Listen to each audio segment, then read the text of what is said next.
കണ്ടത് പോലടി പരിചയമുള്ള മുഖമടി പെണ്ണുങ്ങളെ കാണുമ്പോൾ മാത്രം തോന്നുവി പരിചയം അങ്ങനെ പറയല്ലടി ബേജാറാകുന്നുണ്ടടി ഷോപ്പിൽ പോകുമ്പോൾ എന്തിനാ ഇത്രയൊരുക്കമെന്തിനാ പെണ്ണുങ്ങളുടെ മുമ്പിൽ ചെത്തി നടക്കുന്നെന്തിനാ മിണ്ടല്ലടി നീ സാഹിറ വേറെ പെണ്ണുങ്ങൾ എന്തിനാ എന്റെ പെണ്ണായി പൊന്നെ നീയുണ്ടല്ലോ എന്റെ സാഹിറ സോപ്പിട്ടെന്നെ മയക്കണ്ട അടവ് കാട്ടി മുങ്ങണ്ട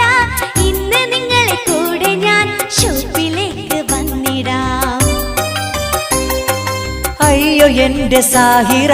കടുങ്കയൊന്നും ചെയ്യല്ലേ നിന്നെയാണുങ്ങൾ നോക്കിയാൽ ഒട്ടും ഞാൻ സഹിക്കില്ല